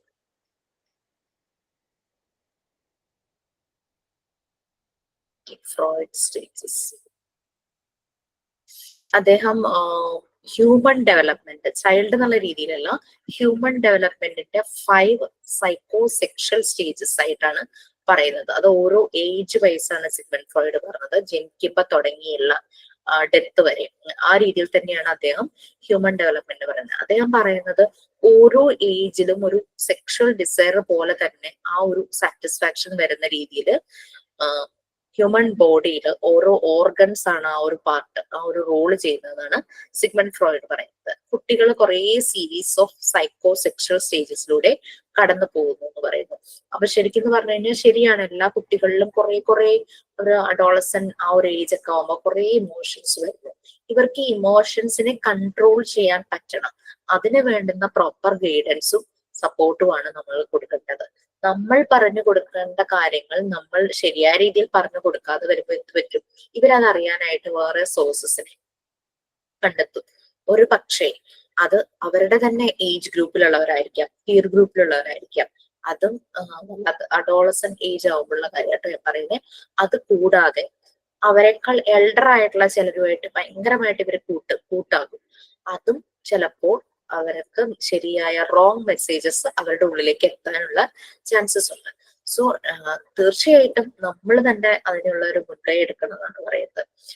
ബോയ്സിന് ഈ പറയുന്ന പോലെ അവരുടെ ഫാദേഴ്സ് അച്ഛന്മാർ ആരാന്ന് വെച്ച് കഴിഞ്ഞാൽ അവരും ഇതെല്ലാം പറഞ്ഞു കൊടുക്കണം എന്നാണ് പറയുന്നത്. But somehow they fail to convey proper messages. പലപ്പോഴും പാരന്റ് സൈഡില് അച്ഛൻ എന്നുള്ള ആൾക്ക് പലപ്പോഴും ഈ ഒരു കാര്യം ചെയ്യാനായിട്ട് ഫെയിൽ ആവുന്ന കേസസ് കാണാറുണ്ട്. ഞാനോ അയ്യേ എങ്ങനെ ഞാനിത് പറഞ്ഞു കൊടുക്കും, ആ ഒരു തോട്ട് ഇവരുടെ ഉള്ളിലോട്ട് വരും. ഡെഫിനറ്റ്ലി നമ്മൾ മദർ ആ സ്റ്റെപ്പ് എടുക്കണം എന്ന് തന്നെയാണ് എൻ്റെ ഒരു അഭിപ്രായം. കാരണം ഞാൻ എൻ്റെ വീട്ടിൽ ചെയ്ത കാര്യമാണ്. എൻ്റെ ഒരു ഫ്രണ്ട് ഉണ്ട്, വളരെ ക്ലോസ് ആയ ഫ്രണ്ട്, ആൾക്ക് 2 ആൺകുട്ടികളാണ്. അവരും ആ ഫ്രണ്ടും ഇത് തന്നെ ചെയ്തു. കാരണം കുട്ടികളുടെ അച്ഛൻ ഇതിന് തയ്യാറാവുന്നില്ല. സോ അമ്മ അത് പറഞ്ഞു കൊടുക്കേണ്ടതായിട്ട് വരും. സോ അതുകൊണ്ട് കുട്ടികളിൽ കൺഫ്യൂഷൻസ് ഇല്ല. അവര് ഓക്കെ യെസ് ഇതാണ് ഞാൻ ഇങ്ങനെയാണ്. അപ്പൊ ഇവിടെ എന്ന് വെച്ചാൽ എനിക്ക് മോളും മോനുമാണ്. അവള് 18 years ആകുന്നു. സോ ആ ഒരു കാര്യത്തിൽ മോനെ ഡീൽ ചെയ്യാൻ, അവനിപ്പോ 13 വയസ്സ് കഴിഞ്ഞിട്ടേ ഉള്ളൂ കേട്ടോ, ഡീൽ ചെയ്യാൻ മോളും എന്നെ സപ്പോർട്ട് ചെയ്യാറുണ്ട്. അപ്പൊ അവൾക്ക് അതറിയാം ആ ഒരു ഏജില് എന്ത് സംഭവിക്കുന്നു, ആ ഒരു ഏജിൽ വരുന്ന മാറ്റങ്ങള്, ആ ഒരു സമയത്ത് എന്താവണം, എങ്ങനെ ചിന്തിക്കണം, എങ്ങനെ സംസാരിക്കണം എന്നുള്ളത് ഉള്ളൊരു മെച്യൂരിറ്റി മോൾക്കുണ്ട്. അപ്പൊ ഇവനിലുണ്ടാകുന്ന മാറ്റങ്ങൾ ഇവള് പെട്ടെന്ന് കണ്ടുപിടിച്ച് എന്നോട് പറയും. അതുപോലെ തന്നെ ഇവർക്ക് ഉണ്ടാകുന്ന പീർ ഗ്രൂപ്പ് ഉണ്ടല്ലോ, ഇവരുടെ ഫ്രണ്ട്സ്, മോളുടെ ഫ്രണ്ട്സ് ഇതുപോലെ തന്നെ 10th വരെയും പഠിച്ചിരുന്ന ആ ഒരു ബാച്ച് എന്ന് പറഞ്ഞാൽ അവരെല്ലാം തമ്മിൽ ഡിസ്കസ് ചെയ്ത് ഒരാളിൽ ഉണ്ടാകുന്ന ഒരു ഇമോഷണൽ ബ്രേക്ക് ഡൗൺ വേറൊരാൾ നല്ലപോലെ തന്നെ മാനേജ് ചെയ്യുന്ന ഒരു ഗ്രൂപ്പായിരുന്നു. അതൊരു ഭാഗ്യമായിട്ടോ. നമ്മൾ അങ്ങനെ ഒരു ഗ്രൂപ്പിൽ നമ്മുടെ കുട്ടികൾ പോവുകയാണെങ്കിൽ നമുക്ക് ഒന്ന് റിലാക്സ്ഡ് ആവും, കുറെയൊക്കെ റിലീവ്ഡ് ആവും. പക്ഷെ ഇവര് ചെന്നെത്തുന്ന ഗ്രൂപ്പ് അത് വളരെ ഇമ്പോർട്ടന്റ് ആയിരുന്നു. സോ അത് സിഗ്മണ്ട് ഫ്രോയിഡ് പറഞ്ഞത് അതാണ്. ഓരോ ഏജിലും ഇവരുടെ കുറെ ചേഞ്ചസ് ബോഡിയിൽ വരും. ബോഡിയിൽ വരുന്നതിനനുസരിച്ച് ഇവരുടെ തോട്ട് പ്രോസസ്, ഇവരുടെ ഇമോഷൻസിലൊക്കെ വ്യത്യാസം വരുന്നതാണ് സിഗ്മണ്ട് ഫ്രോയിഡ് പറയുന്നത്. ഫ്രോയിഡ് ഇത് പിക്ചർ ആയിട്ടൊക്കെ തന്നെ പറഞ്ഞിട്ടുണ്ട്. ഫസ്റ്റ് ഓറൽ സ്റ്റേജ് എന്നാണ് ഫ്രോയിഡ് പറഞ്ഞത്. ബർത്ത് തുടങ്ങി 1 വയസ്സ് വരെ. കുറച്ചുകൂടെ അതിനെ സയന്റിഫിക് ആയിട്ട് പറഞ്ഞ ഇറോഗിനസ് സോൺ എന്നുള്ള രീതിയിലാണ് പറഞ്ഞത്. അതായത് മൗത്താണ് സാറ്റിസ്ഫാക്ഷന്റെ ആ ഒരു എന്താ പറയാ ഒരു പാർട്ട് എന്ന് പറയുന്നത്. കുട്ടി പാല് സക്ക് ചെയ്യുന്നു, അതിപ്പോ ഫീഡിങ് ബോട്ടിലാണെങ്കിലും ഹീസ് എൻജോയിങ് അല്ലെ. ആ ഒരു സമയത്ത് നമ്മൾ നോക്കിയാൽ കാണാം ഭയങ്കര ഒരു എൻജോയ്മെന്റ് ആണ് കുട്ടി കാണിക്കുന്നത്. സോ സിഗ്മണ്ട് ഫ്രോയിഡ് അതാണ് കുറെ പേര് ക്രിട്ടിസൈസ് ചെയ്തു. ബട്ട് അദ്ദേഹം വളരെ ശക്തമായിട്ട് തന്നെ ഈ അഭിപ്രായങ്ങൾ പറഞ്ഞു. ആ ഒരു സമയത്ത് മൗത്താണ് ഒരു പ്ലഷർ കുട്ടികൾക്ക് കൊടുക്കുന്നതെന്നാണ് സിഗ്മണ്ട് ഫ്രോയിഡ് പറയുന്നത്. ഓറൽ സ്റ്റേജ് ഏജ് ബർത്ത് തുടങ്ങി 1 year. ഈ ഒരു ഓറൽ സ്റ്റേജിൽ പ്രൈമറി സോഴ്സസ് ഓഫ് ഇന്ററാക്ഷൻ എപ്പോഴും മൗത്താണ്. Of course through the mouth. അത് സക്കിങ് അതൊക്കെ ഇങ്ങനെ ഒരു പ്ലഷർ കൊടുക്കുന്നതാണ് പറയുന്നത്. പിന്നെ എന്തെങ്കിലും ഭക്ഷണം കഴിക്കാൻ തുടങ്ങുമ്പോഴും മൗത്ത് തന്നെയാണല്ലോ. അപ്പോൾ അങ്ങനെ ഒരു പ്ലഷർ, ആ ഓറൽ സ്റ്റിമുലേഷൻ നടക്കുമ്പോൾ കുട്ടിക്ക് ഒരു പ്ലഷർ ഉണ്ടാകുന്നു എന്നാണ് സിഗ്മണ്ട് ഫ്രോയിഡ് പറയുന്നത്. അപ്പൊ ഇത് നമ്മള് ട്രസ്റ്റ് വേഴ്സ് മിസ്ട്രസ്റ്റ് എന്നും പറഞ്ഞിട്ട് പിയാഗറ്റിന്റെ പറഞ്ഞില്ലായിരുന്നോ? ഓർമ്മയുണ്ടോ? പിയാഗറ്റിന്റെ അല്ലേ നമ്മൾ പറഞ്ഞേ സൈക്കോ സോഷ്യൽ സ്റ്റേജില്. അപ്പൊ അതിന് അവിടെയും ഫീഡിങ് തന്നെയായിരുന്നു നമ്മൾ മെയിൻ ആയിട്ട് പറഞ്ഞത്. എല്ലാ ഭക്ഷണവും കെയറിങ്ങും എല്ലാം കൊടുക്കുന്ന ആളോട് കുട്ടി ഭയങ്കര സന്തോഷമായിരിക്കും അവരെ കാണുമ്പോൾ. അവരുമായിട്ടൊരു ബോണ്ടിങ് ഉണ്ടാവും. പിന്നെ എനൽ സ്റ്റേജ് ആ ഒരു ഇത് വരുന്നത് 1 to 3 yearsലാണ് ഏജ് റേഞ്ച്. അവിടെ ബവൽ മൂവ്മെന്റും അതുപോലെ തന്നെ ബ്ലാഡർ, അതായത് യൂറിൻ പോകുന്നതും മോഷൻ പോകുന്നതും, ബവൽ കൺട്രോളും ബ്ലാഡർ കൺട്രോളും ആ ഒരു സമയത്ത്. ഈ ഒരു സ്റ്റേജില് പറയുന്നത് ഈ സമയത്ത് കുട്ടിയുടെ ബ്ലാഡർ ആൻഡ് ബവൽ മൂവ്മെന്റ്സ് അത് കൺട്രോൾ ചെയ്യുന്നത്. ശരിക്കും ആ 3 years എന്നൊക്കെ ആവുമ്പോഴേക്കും കുട്ടി അത് നല്ലപോലെ ആ ഒരു പ്രോസസ് കൺട്രോൾ ചെയ്യാനായിട്ട് ട്രെയിൻഡ് ആയിട്ടുണ്ടായിരിക്കും. അപ്പൊ ഇതിനൊരു കോൺഫ്ലിക്റ്റ് വരാന്ന് പറഞ്ഞാൽ ശരിയായ രീതിയിൽ ടോയ്ലറ്റ് ട്രെയിനിങ് കൊടുക്കുന്ന കുട്ടികളാണ് ഈ കൺട്രോൾ ശരിയാക്കുന്നത് അല്ലെ. 3 years ആവുമ്പോഴേക്കും നമ്മൾ ആ ടോയ്ലറ്റ് ട്രെയിനിങ് കുട്ടിക്ക് നല്ലപോലെ കൊടുക്കണം. പോട്ടി ട്രെയിനിങ് എന്നൊക്കെ പറഞ്ഞു, പോട്ടിയിലിരുത്തി പിന്നെ ടോയ്ലറ്റില് കുട്ടിക്ക് പറ്റുന്ന രീതിയിലുള്ള ടോയ്ലറ്റ് സീറ്റ് വെച്ചിട്ട് അങ്ങനെ കുട്ടിയെ നല്ല രീതിയിൽ ടോയ്ലറ്റ് ട്രെയിനിങ് കൊടുക്കണം. ആ മോർണിംഗ് എണീക്കുമ്പോ തന്നെ അത് തന്നെ ശരിക്കും ഇപ്പോഴും പല കുട്ടികളെ LKG പഠിക്കുന്ന ആ ഒരു മോനെ രാത്രി പാമ്പേഴ്സ് കെട്ടിയിട്ടാ കിടക്കുന്നത്. കാരണം യൂറിൻ പാസ് ചെയ്യും. അപ്പൊ ആ ഒരു കൺട്രോൾ, ബ്ലാഡർ കൺട്രോൾ എല്ലാം കുട്ടികളിൽ അത് പ്രാക്ടീസ് ചെയ്യിക്കണം എന്നാണ് പറയുന്നത്. അമ്മമാർക്ക് പെട്ടെന്ന് ഇവരുടെ ഫേസിലെ ഒരു വയസ്സൊക്കെ ആവാറാകുമ്പോഴേക്കും ഫേസിൽ ആ ഒരു മാറ്റം വരുമ്പോഴേക്കും അവർക്ക് പെട്ടെന്ന് മനസ്സിലായതാവും. പിന്നെ ചില കുട്ടികൾ അതിനൊരു വാക്കുകൾ പറയും, അല്ലെങ്കിൽ കൈ കൊണ്ട് അവരെന്തെങ്കിലും ചൂണ്ടിക്കാണിക്കും. എന്നുവെച്ചാൽ എനിക്ക് യൂറിൻ പാസ് ചെയ്യണമെന്നും മോഷൻ, അതൊക്കെ ചില കുട്ടികൾ അങ്ങനെ ആവും. അങ്ങനെ ആവുമ്പോഴേക്കും ഈ അവരുടെ ആ ഇത് കൺട്രോൾ, അപ്പൊ അവർക്കറിയാം എന്റെ അവർ യൂസ് ചെയ്തിരിക്കുന്ന ഡ്രസ്സ് നനയും. സോ അവർ അതിന് മുമ്പേ തന്നെ ഇൻഡിക്കേഷൻ കാണിക്കും. അപ്പൊ അങ്ങനെ അങ്ങനെ അങ്ങനെ കുട്ടികൾക്ക് ആ ഒരു കൺട്രോൾ വരും. ചിലപ്പോ ആ ഇൻഡിക്കേഷൻ കാണിച്ചാൽ പെട്ടെന്ന് തന്നെ അവർക്ക് കൺട്രോൾ ആവണമെന്നില്ല തുടക്കത്തിലൊക്കെ. പിന്നെ പതുക്കെ പതുക്കെ ആ ഒരു കൺട്രോൾ വരുവാണ്. ബ്ലാഡറും അതുപോലെ തന്നെ ഈ ബൗൾ മൂവ്മെന്റ്സിന്റെ കൺട്രോളും എല്ലാം അവരിൽ നല്ല രീതിയിൽ വരും. ഈ സ്റ്റേജിൽ സക്സസ് ആണെങ്കിൽ, അതായത് ഇത് കൺട്രോളിങ് കറക്റ്റ് രീതിയിൽ നടക്കുവാണെങ്കിൽ, അതായത് പാരന്റ്സ് ടോയ്ലറ്റ് ട്രെയിനിങ് എല്ലാം നല്ല രീതിയിൽ കൊടുക്കുവാണെങ്കിൽ നല്ലൊരു പോസിറ്റീവ് ഔട്ട്കം ആയിരിക്കും. കുട്ടിക്കും ഒരു കേപ്പബിൾ ഫീൽ ആയിരിക്കും, പ്രൊട്ടക്റ്റീവ്. അല്ലെങ്കിൽ സ്കൂളിലൊക്കെ പോകാൻ തുടങ്ങുമ്പോൾ വല്ലാത്ത ബുദ്ധിമുട്ടുകൾ വരും പ്രോപ്പറായിട്ട് ടോയ്ലറ്റ് ട്രെയിനിങ് നടന്നിട്ടില്ലെങ്കിൽ. സോ ഇത് അത് കൺട്രോളായി ഇത് യൂറിൻ മോഷൻ ഒക്കെ പാസ് ചെയ്ത് കഴിയുമ്പോൾ ദേ വിൽ ബി ലൈക്ക് അവിടെയും ഒരു സാറ്റിസ്ഫാക്ഷൻ, ഒരു പ്ലഷർ ആണെന്നാണ് ഫ്രോയിഡ് പറയുന്നത്. നെക്സ്റ്റ് ഫാലിക് സ്റ്റേജ്, അതായത് 3 തുടങ്ങി 6 ഇയേഴ്സ് ഈ ഒരു സമയത്ത്. ഈ ഒരു സ്റ്റേജിൽ ഉണ്ടാവുന്നതെന്ന് വെച്ച് കഴിഞ്ഞാൽ കുട്ടികളിൽ അവരുടെ സെക്സ് ഓർഗൻസ് ഒക്കെ പതുക്കെ പതുക്കെ ഡെവലപ്പായി വരുന്നു. ജെനിറ്റൽസ് അവർക്ക് ആകെ ഒരു ക്യൂരിയോസിറ്റി ആണ്. അവരുടെ ബോഡിയിലെ പല ചേഞ്ചസ് കാണുമ്പോഴേക്കും ഒരു ക്യൂരിയോസിറ്റി ഒക്കെ വരും. അവർക്ക് മനസ്സിലാവും അവര് പതുക്കെ മെയിൽ ഫീമെയിൽ എന്നുള്ള ഡിഫറൻസ് ഒക്കെ ഓൾമോസ്റ്റ് അവർക്ക് മനസ്സിലാവും. ഇനി ഈ ഒരു സമയത്ത് ഇവരില് ഈഡിപ്പസ് കോംപ്ലക്സ് ജനറേറ്റ് ചെയ്യുന്നതാണ് പറയുന്നത്. ഈഡിപ്പസ് കോംപ്ലക്സ് എന്ന് പറഞ്ഞു കഴിഞ്ഞാല് ലൈക്ക് നിങ്ങൾക്ക് അറിയായിരിക്കും, ഇപ്പം കുട്ടിക്ക് അറിയാം എന്താ പറയാ, അച്ഛനും അമ്മയും ഉണ്ട്. അപ്പൊ അച്ഛൻ അമ്മയോട് കൂടുതൽ അടുപ്പം കാണിക്കുന്ന കാണുമ്പോൾ, ആൺകുട്ടികളാണെങ്കിൽ അവർക്ക് അമ്മയോട് ഭയങ്കര ഒരു അടുപ്പം ഉണ്ടാവുള്ളൂ. അതിന് ഇഡിപ്പസിനെ പറ്റി കേട്ടിട്ടില്ലേ? ഗ്രീക്ക് ക്യാരക്ടറാണ് ഇഡിപ്പസ്. അമ്മയെ കല്യാണം കഴിച്ച, അങ്ങനെയാണ് പറയുന്നത്, അമ്മയെ കല്യാണം കഴിച്ച മകൻ. അങ്ങനെ അതുകൊണ്ടാണ് ഇഡിപ്പസ് കോംപ്ലക്സ് എന്ന് പറയുന്നത്. ആൺകുട്ടികൾക്ക് പൊതുവെ ഈ ഒരു ഏജിൽ അമ്മയോടൊരു അടുപ്പം ഉണ്ടായിരിക്കും. ഇപ്പം ഇവിടെ ഹസ്ബൻഡ് ആ മോൻ ആ ഒരു 3 ഇയേഴ്സ് ഒക്കെ ആവുന്ന സമയത്ത് ഇതെന്റെ ഭാര്യ എന്ന് പറഞ്ഞു ഇവനെ ഒന്ന് ജസ്റ്റ് ഒന്ന് ഇറിറ്റേറ്റ് ചെയ്യാൻ വേണ്ടിയിട്ട് പറയണേണ്. അപ്പൊ മോൻ പറയുമായിരുന്നു, അല്ല ഇതെന്റെ ഭാര്യ എന്ന്. അവനപ്പൊ അറിയില്ല അമ്മ ഭാര്യ, ആ ഒരു ഡിഫറൻസ് മനസ്സിലാവില്ലല്ലോ. സോ അതാണ് ഈഡിപ്പസ് കോംപ്ലക്സ് എന്ന് പറയുന്നത്. കുറച്ച് കഴിയുമ്പോഴാണ് അവർക്ക് മനസ്സിലാകുന്നത് ഫാദർ മദർ സൺ എന്നുള്ള ആ ഒരു ഇതൊക്കെ ഫീലൊക്കെ മനസ്സിലാവുന്നത്. പക്ഷെ അച്ഛൻ ഭയങ്കരമായിട്ട് അമ്മയോട് ഒരു അടുപ്പം കാണിക്കുന്നത് കാണുമ്പോൾ ഇവർക്കൊരു ജലസ് ഫീൽ ചെയ്യുന്നതാണ് ഈഡിപ്പസ് കോംപ്ലക്സ് എന്ന് പറയുന്നത്. സെയിം തന്നെ ഇലക്ട്ര കോംപ്ലക്സ് എന്ന് പറയുന്ന പെൺകുട്ടികൾക്ക് ഉണ്ടാവും. അതായത് അമ്മയും അച്ഛനും തമ്മിലുള്ള അടുപ്പം കാണുമ്പോൾ, കാരണം പെൺകുട്ടികൾക്ക് അച്ഛനോട് ഭയങ്കര ഒരു അടുപ്പായിരിക്കും ഈ ഒരു ഏജിൽ. ജനറലി ഉള്ള കേസാണ് ഞാൻ പറയുന്നത്. സോ ആ സമയത്ത് ഇവർക്ക് അമ്മ അച്ഛനോട് അല്ലെങ്കിൽ അച്ഛൻ അമ്മയോടൊരു അടുപ്പം കാണിക്കുന്ന കാണുമ്പോൾ പെൺകുട്ടികൾക്കും ഒരു ജലസ് ഫീൽ ചെയ്യുന്നത്, അതാണ് ഇലക്ട്ര കോംപ്ലക്സ് പറയുന്നത്. സെയിം ഫീലിങ്സ് പെൺകുട്ടികൾക്ക് ഉണ്ടാവുന്നത്. അങ്ങനെ പിന്നെ അവർക്ക് മനസ്സിലാവും ദീസ് ആർ പാരന്റ്സ്, ആ ഒരു രീതിയിൽ അവർക്ക് കാര്യങ്ങൾ മനസ്സിലാവും.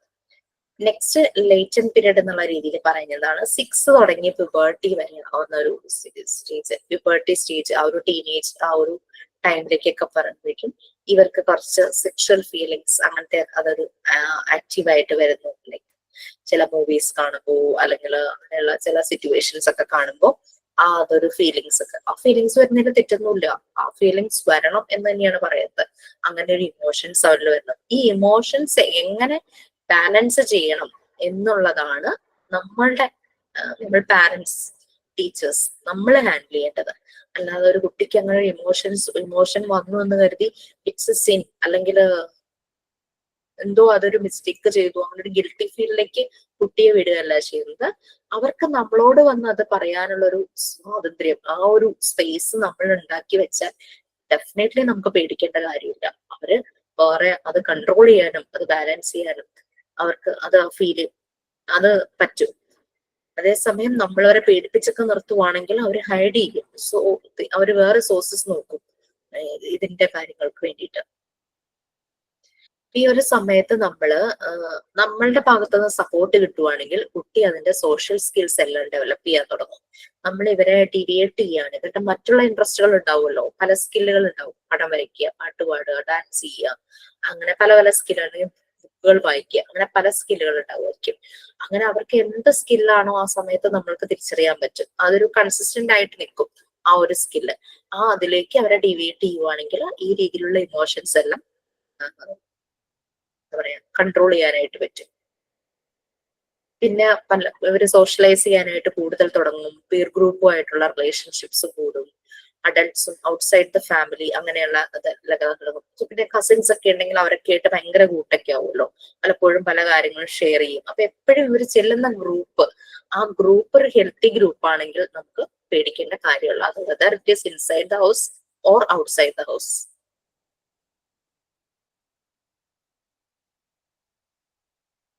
വളരെ എനർജറ്റിക് ആയിട്ടുള്ള ഒരു പ്രായം എന്ന് തന്നെ പറയാം. ആ ഒരു സമയത്ത് അവർ ഭയങ്കര എനർജറ്റിക് ആണ്. ആ ഒരു എനർജി നമ്മൾ അവരുടെ സ്കില്ലിലേക്ക് തിരിച്ചു വിടുവാണെങ്കിൽ ഈ ഒരു സൈഡിൽ ഉണ്ടാകുന്ന ഇമോഷൻസ് ഒക്കെ ലൈക്ക് അതിങ്ങനെ ഒന്ന് സപ്രസീവ് ആകും. ചില പാരന്റ്സ് ഒക്കെ കണ്ടിട്ടില്ലേ, കുട്ടികളുമായിട്ട് എല്ലാം ഓപ്പൺ ആയിട്ട് ഡിസ്കസ് ചെയ്ത് എല്ലാ കാര്യങ്ങളും അവരോട് പറഞ്ഞ് അങ്ങനെയൊക്കെ വരുമ്പോൾ അവർ ഒരിക്കലും ഹൈഡ് ചെയ്യില്ല. പലപ്പോഴും ഞാൻ എന്റെ ഫ്രണ്ട്സിൽ നിന്ന് കേട്ടിട്ടുള്ള കാര്യങ്ങളാണ്. 7ാം ക്ലാസ് വരെ എല്ലാ കാര്യങ്ങളും എന്നോട് പറയുമായിരുന്നു. അതിനുശേഷം ഒന്നും പറയുന്നില്ല. സ്കൂളിൽ നടക്കുന്നത് 7ാം ക്ലാസ് വരെ മോന്റെ ഫ്രണ്ട്സ് ആരൊക്കെയാന്ന് എനിക്കറിയായിരുന്നു. അതിനുശേഷം ആരൊക്കെയാണ് ഫ്രണ്ട്സ് ഒന്നും എനിക്കറിയില്ല. ചോദിക്കുമ്പോൾ അതെന്തിനാ അറിയുന്നേ, അങ്ങനെ ഒരു ക്വസ്റ്റ്യൻ ചോദിക്കുന്നതാണ് എന്റെ പല ഫ്രണ്ട്സും ഇങ്ങനെ പറയാറുണ്ട്. ഓക്കെ, സോ അത് നെക്സ്റ്റ് എന്ന് പറഞ്ഞു കഴിഞ്ഞാൽ ഈ പ്യൂബർട്ടി സ്റ്റേജ് അത് കഴിഞ്ഞിട്ട് അത് തുടങ്ങി ഡെത്ത് വരെയുള്ളതാണ് സിഗ്മണ്ട് ഫ്രോയിഡ് പറഞ്ഞ ജെനിറ്റൽ സ്റ്റേജ് എന്നുള്ള രീതിയിൽ ആ ഒരു നെക്സ്റ്റ് ലാസ്റ്റ് സ്റ്റേജിനെ പറയുന്നത്. മെച്യൂർ ആവുകയാണ്. അവരുടെ സെക്ഷൽ ഇൻട്രസ്റ്റിലും ഒരു മെച്യൂരിറ്റി വരുന്നു. ഒരു ലൈഫ് പാർട്ട്ണറെ കണ്ടുപിടിക്കുന്നു. അവരുമായിട്ട് തന്നെ ലൈഫ് മുന്നോട്ട് പോകണം എന്ന് തീരുമാനിക്കുന്നു. അങ്ങനെ ഒരു റിലേഷൻഷിപ്പിൽ വരുന്നു. ഫാമിലി എന്നുള്ള ഒരു സിസ്റ്റത്തിലേക്ക് വരുന്നു. അതൊക്കെ വരുന്നതാണ്. ഓപ്പോസിറ്റ് സെക്സിനോടൊരു സ്ട്രോങ് ആയിട്ടുള്ള സെക്ഷൽ ഇൻട്രസ്റ്റ് വരുന്നു. അപ്പൊ ആ rest of the person's life ചിലര് അത് നല്ല രീതിയിൽ ഇമോഷൻസിനെ കൺട്രോൾ ചെയ്ത് പോകുന്ന ഒരു നല്ലൊരു ഫാമിലി ലൈഫ് ആ ഒരു സിസ്റ്റത്തിൽ എത്തും. അതേസമയം പലപ്പോഴും ഈ സക്സസ്ഫുള്ളി കംപ്ലീറ്റ് ചെയ്യുവാണെങ്കിൽ ഒരു വെൽ ബാലൻസ്ഡ് ആ ഒരു രീതിയിൽ പോവും. അതേസമയം ഈ ഒരു എന്താ പറയാ സക്സസ്ഫുൾ ആകാതെ വരുന്നവരൊക്കെയാണ് പല കാര്യങ്ങൾ സാറ്റിസ്ഫാക്ഷന് വേണ്ടിയിട്ട് പലതിലേക്കും ഡിപ്പെൻഡ് ചെയ്ത് പോകുന്നത്. അവരുടെ നീഡ്സും വാണ്ട്സും എല്ലാം അവർക്ക് തന്നെ കൺട്രോൾ ചെയ്യാൻ പറ്റാത്ത ഒരു രീതിയിൽ പോകുന്നു. ഇതൊക്കെയാണ് ഫ്രൂയിഡിന്റെ കാര്യങ്ങൾ. കുറെയൊക്കെ നമ്മൾ ആലോചിക്കുമ്പോൾ അദ്ദേഹം പറഞ്ഞ കുറെയൊക്കെ കറക്റ്റ് തന്നെയാണ്. പക്ഷെ കുറെ ക്രിറ്റിസിസം, കാരണം അദ്ദേഹം ആ ഒരു സെക്ഷൽ ഡെവലപ്മെന്റ് അതിലേക്ക് ഭയങ്കരമായിട്ട് കോൺസെൻട്രേറ്റ് ചെയ്ത് കാര്യങ്ങൾ പറഞ്ഞു എന്നൊക്കെ പറഞ്ഞ് ഭയങ്കരമായിട്ട് ക്രിട്ടിസൈസ് ചെയ്തിരുന്നു. കാരണം എന്താന്ന് വെച്ചാല് ഈ മെയിലിനും ഫീമെയിലിനും അത് 2 രീതിയിലാണ് എന്നൊക്കെ പറഞ്ഞിട്ട് കുറെ ഒബ്സർവേഷൻസും ഒപ്പീനിയൻസും പല ഭാഗത്തുനിന്നും ഉണ്ടായിട്ടുണ്ടായിരുന്നു. പിന്നെ സയന്റിഫിക്കലി ഇദ്ദേഹത്തിന്റെ തിയറീസ് എല്ലാം ടെസ്റ്റ് ചെയ്യാന്ന് പറഞ്ഞാൽ ഇറ്റ്സ് ഡിഫിക്കൽട്ട്. ലൈക്ക് ഇദ്ദേഹം ഒരു മെയിൽ ഫീമെയിൽ കാറ്റഗറി വെച്ച് തന്നെയാണ് പറഞ്ഞത്. എന്റെ ഒരു ഒപ്പീനിയൻ പറയാം, ആക്ച്വലി ഇപ്പൊ നമ്മൾക്കറിയാം 2 കാറ്റഗറി അല്ല ഉള്ളത്. ട്രാൻസ് എന്നൊരു വിഭാഗമുണ്ട്. അവരെ സംബന്ധിച്ച് ഈ ഒരു ഇമോഷൻസ് ഒക്കെ വേറൊരു രീതിയിലാണ് അവരിൽ വരുന്നത്. മെയിൽ ഫീമെയിൽ, നമ്മളിപ്പോ നോർമൽ എന്ന് നമ്മൾ പറയുന്നത് ഒരു മെയിൽ ഫീമെയിലിനെ ആയിരിക്കാം. ബട്ട് നമ്മൾ മാത്രമാണ് ഈ നോർമൽ അങ്ങനെ പറയുന്നത്. ഈ ആഫ്രിക്കൻ കൺട്രീസിലെല്ലാം ഇതിന് 5 കാറ്റഗറീസ് ആണ്. അവരെ സംബന്ധിച്ച് അതാണ് നോർമൽ. നമുക്കിവിടെ സ്ത്രീ പുരുഷൻ അതാണ് നമ്മളുടെ നോർമൽ നമ്മൾ കരുതുന്നത്. ബട്ട് 5 കാറ്റഗറീസ് ഉണ്ടെന്നാണ് ആഫ്രിക്കൻസ് പറയുന്നത്. അവർക്ക് നമ്മുടെ നാട്ടില് വരുമ്പോഴേക്കും അവർക്ക് അതിശയ 2 ഉള്ളൂ. ഇപ്പൊ ട്രാൻസിനെയൊക്കെ അക്സെപ്റ്റ് ചെയ്ത് തുടങ്ങിയല്ലേ. കാരണം ആ ഒരു എന്താ പറയാ ഒരു ഫീലിങ്സ്, സെക്ഷൽ ഓറിയന്റേഷൻ ഡിഫറെന്റ് ആയിട്ട് വരുന്നതുണ്ട്. അത് ഹോർമോൺ ചേഞ്ചസ് നമുക്ക് അങ്ങനെ പറയാൻ പറ്റില്ല. അത് ഇറ്റ്സ് നോർമൽ എന്നാണ് ഇപ്പൊ പലരും പറയുന്നത്. സോ അതുകൊണ്ട് അങ്ങനെയും കുറെ ക്രിറ്റിസിസം സിഗ്മണ്ട് ഫ്രോയിഡിന്റെ ഇതിൽ വന്നിരുന്നു കേട്ടോ. എന്ന് വെച്ചാൽ മെയിൽ ഫീമെയിൽ എന്നുള്ള രീതിയിൽ മാത്രമാണ് അദ്ദേഹം ഈ ഒരു ഡെവലപ്മെന്റിനെ കണ്ടത്. അല്ലാതെയും ഒരു സ്റ്റേജസ് ഒക്കെ ഉണ്ട്. അദ്ദേഹം ഈ ഹോമോസെക്ഷൽ എന്നുള്ളതിനെ ഇഗ്നോർ ചെയ്തു, അതൊക്കെയാണ് പറയാം. അതിന്റെ ഒന്നും ആവശ്യമില്ല. നമുക്കിപ്പോ ചൈൽഡ് ഡെവലപ്മെന്റില് കുട്ടികൾക്ക് വരുന്ന മാറ്റങ്ങൾ ആ ഒരു മാറ്റങ്ങളാണ് നമുക്ക് അറിയേണ്ടിയിരുന്നത്. അപ്പൊ നമ്മളിപ്പോ ചൈൽഡ് ഡെവലപ്മെന്റിന്റെ എല്ലാവരുടെയും സ്റ്റേജസിലൂടെ കടന്നുപോയി എന്നാണ് ഞാൻ വിചാരിക്കുന്നത്. പിയാജറ്റ്, എറിക്സൺ, സിഗ്മണ്ട് ഫ്രോയിഡ്, വിക്ടോർസ്കിയും ഓൾമോസ്റ്റ് ഇതുപോലെയൊക്കെ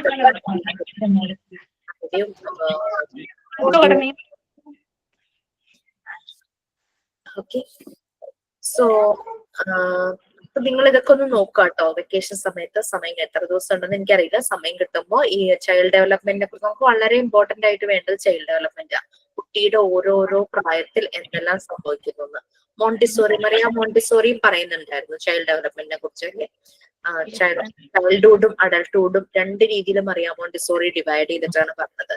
ആ ഓരോ ഏജിൽ സംഭവിക്കുന്ന കാര്യങ്ങൾ അവർ പറഞ്ഞു.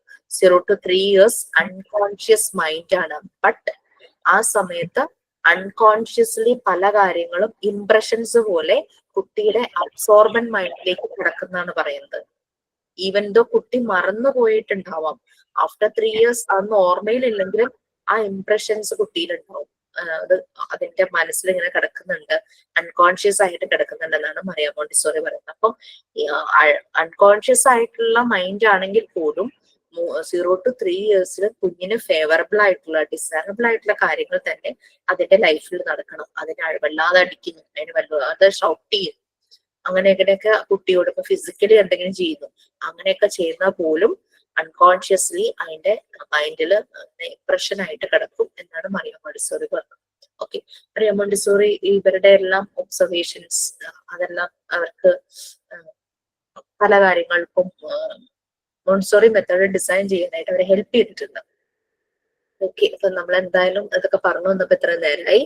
സോ നെക്സ്റ്റ് ക്ലാസ്സിൽ എനിക്ക് തോന്നുന്നു ഈ 3rd യൂണിറ്റ് കംപ്ലീറ്റ് ചെയ്യാനായിട്ട് പറ്റും. അപ്പൊ ആ ക്വസ്റ്റ്യൻസ് ഓൾറെഡി ഞാൻ ചെയ്തു വെച്ചിട്ടുണ്ട്, അത് ഷെയർ ചെയ്യാം. പിന്നെ ഫസ്റ്റ് യൂണിറ്റ് ഞാൻ നിങ്ങൾക്ക് ഷെയർ ചെയ്ത് തരാം കേട്ടോ. ഞാൻ തന്നിട്ടുണ്ടോ ഇല്ലയോ എന്ന് ഉറപ്പില്ലാത്തതുകൊണ്ടാണ് അത് ഞാൻ തരാതിരുന്നത്. സോ ഓക്കെ, നമുക്ക് അതിന്റെ ചെയ്യാം. കാര്യം ഇനി തുടങ്ങാനുള്ള സമയമില്ല. സോ ചൈൽഡ് ഡെവലപ്മെന്റ് എല്ലാവരും നോക്കുക. നിങ്ങൾക്ക് കിട്ടുന്ന ഇത് നോട്ട് ചെയ്ത് വെക്കുക കേട്ടോ. നമുക്ക് സ്വന്തമായിട്ടൊരു നോട്ട്ബുക്ക് മോണ്ടിസോറി മെത്തേഡിന് വേണ്ടിയിട്ട് നമ്മൾ സൂക്ഷിച്ചു കഴിഞ്ഞു കഴിഞ്ഞാല് അത് നല്ലൊരു അസറ്റ് തന്നെയാണ്. ടെക്സ്റ്റുകളൊന്നും കുറെ വാങ്ങേണ്ട ആവശ്യമില്ല. അപ്പൊ ഫസ്റ്റ് ഫിസിക്കൽ ഹെൽത്തിനെ കുറിച്ച് നിങ്ങൾക്ക് അറിയാവുന്ന കാര്യങ്ങൾ എഴുതി വെക്കുക. നെക്സ്റ്റ് മെന്റൽ ഹെൽത്തിനെ കുറിച്ച് അറിയാവുന്ന കാര്യങ്ങൾ എഴുതി വെക്കുക. നെക്സ്റ്റ് വരുമ്പോൾ ചൈൽഡ് ഡെവലപ്മെന്റ്, ഒരു കുട്ടി ജനിക്കുമ്പോൾ തുടങ്ങി അതിന്റെ ഡെത്ത് വരെയുള്ള ചേഞ്ചസ് അത് നോട്ട് ചെയ്ത് വെക്കുക. നമ്മൾക്ക് അറിയാവുന്ന രീതിയിൽ സിമ്പിൾ ഭാഷയിൽ. ഓക്കെ. Sign out.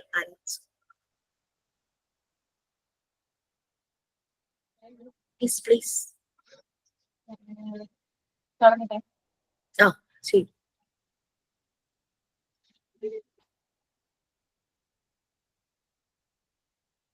ആരായിരുന്നു? ഹഫീസിയാണോ? പറയുന്നുണ്ടോ? ഞാൻ കേൾക്കുന്നില്ല.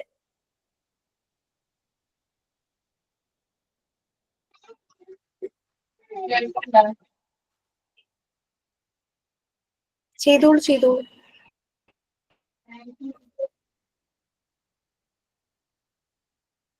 എനിക്ക് കേൾക്കാത്താണോ? നിങ്ങൾക്ക് കേൾക്കുന്നുണ്ടോ?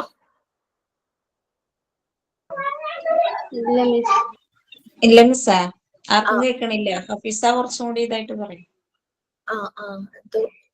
റേഞ്ച് ഉള്ള ഏതെങ്കിലും ഭാഗത്തുനിന്ന് കണ്ടുപിടിച്ചിരിക്കാമോ?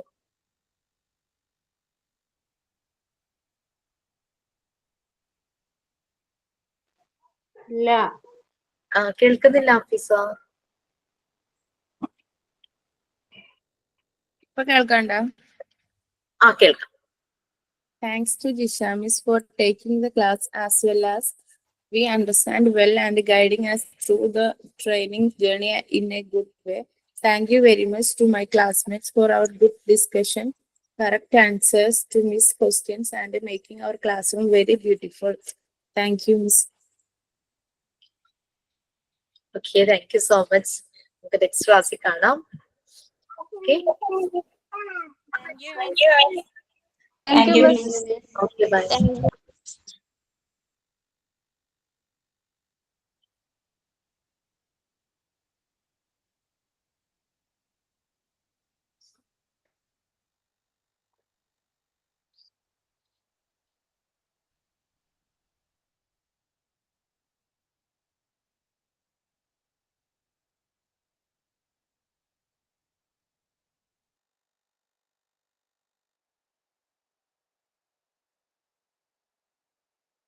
ഹെൽത്ത് ഇഷ്യൂസ് ഒക്കെ മാറി മിസ്സേ. എനിക്കല്ലായിരുന്നു ഫാത്തിമ, ഹസ്ബൻഡിനായിരുന്നു. ഓക്കെ. ഹസ്ബൻഡിന് ഒരു ഓട്ടോഇമ്യൂൺ ഡിസീസ് ആണ്. നമ്മളെ ജീവിതശൈലി രോഗങ്ങൾ എന്നൊക്കെ പറയില്ലേ, അതുപോലെയാണ്. അത് ഡയബറ്റിക്കും കൂടി ആയതുകൊണ്ടേ ഷുഗർ ലെവല് കൺട്രോൾ ചെയ്ത് വേണം ഇതിനെ ട്രീറ്റ് ചെയ്യാൻ. അതാണ് ഒരു പ്രശ്നം. മിസ് പറഞ്ഞായിരുന്നു, മറ്റേ മിസ് പറഞ്ഞായിരുന്നു ഹെൽത്ത് പ്രോബ്ലംസ് എന്തെങ്കിലും. അതെന്താന്ന് വെച്ചാല് പനി വരാതെ നോക്കണം എന്ന് ഡോക്ടർ പറഞ്ഞിട്ടുണ്ടായിരുന്നു. പക്ഷെ ക്ലൈമറ്റ് ചേഞ്ച് ഒക്കെ വന്നില്ലേ, അങ്ങനെയൊക്കെ വരുമ്പോഴേക്കും പിന്നെ ഈ ആൾക്ക് തണുപ്പൊക്കെ ഇച്ചിരി പ്രശ്നമാണ്, പെട്ടെന്ന് പനി വരും. പനി മാറാതെ നിന്നു ഒരു 3 weeks. ഡോക്ടർ അഡ്മിറ്റ് ആവാൻ പറഞ്ഞു. നമ്മള് ഫ്രൈഡേ നൈറ്റ് അഡ്മിറ്റ് ആയി, ഇന്നലെ രാത്രി തിരിച്ചു വീട്ടിൽ വന്നു. ഓക്കെ മിസ്സേ, താങ്ക് യു.